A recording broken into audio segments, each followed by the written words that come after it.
ஆராதிக்கிறவருடைய எல்லா விஷயங்களும் வந்து மால்ல வந்து வச்சு விற்பாங்க. ரொம்ப காஸ்ட்லியா அதுக்குன்னு ஒரு பெரிய கடை எடுத்து அதை வந்து சேல் பண்ணுவாங்க. ஆனா ஒரு கிறிஸ்தவ புத்தக நிலையங்கள் கூட பெரிய ஒரு மாலுக்குள்ள அப்படியெல்லாம் இருக்கிறதா இங்க நம்முடைய தமிழ்நாட்டுல வந்து நான் பார்த்தது ரொம்ப குறைவா இருக்கிறது.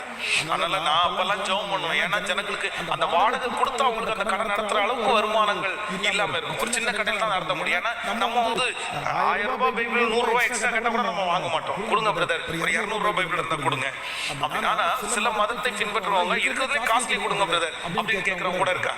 அதனால நான் நம்புகிறேன் கிறிஸ்தவ வசனங்கள், கிறிஸ்தவ பைபிள் புத்தகங்கள் இது எல்லாத்தையும் கண்டிப்பா நம்ம வாங்கி நம்ம வாசித்து நல்ல புத்தகங்களினால் பயனடைவது நமக்கு மிகவும் அவசியமான ஒன்று. அருமையான ஊழியக்காரர் அகஸ்டின் ஜெபக்குமார் அவர்கள் வந்து நீ இல்லாவிடில் அப்படின்னு சொல்லி 2 வால்யூம் புக் ரிலீஸ் பண்ணியிருக்காங்க.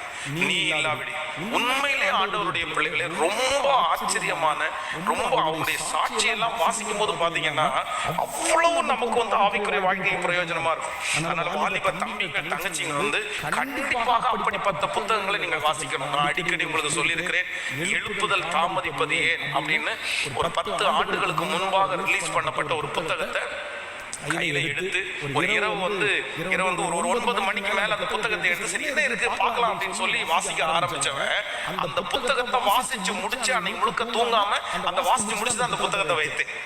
அப்ப அந்த அளவுக்கு வந்து நம்ம அந்த புத்தகத்துல அவ்வளவு சரக்கு, அத்தனை வார்த்தைகளை ஆண்டவர் அந்த மூலமாய் பேசினார். அதே போல நீ இல்லாவிடில் அகஸ்டின் ஜெபக்குமாரையோட புத்தகத்தை எடுத்த புத்தகத்தை வாசிச்சு முடிச்சுட்டு தான் அந்த புத்தகத்தை நான் வச்சேன். இந்த மாதிரி நிறைய புத்தகங்கள் இருக்கிறது. அதனால ஆண்டவருடைய பிள்ளைகள், தம்பிங்க தங்கச்சிங்க, நீங்க நிறைய புக்கு நீங்க கண்டிப்பா படிக்கணும்.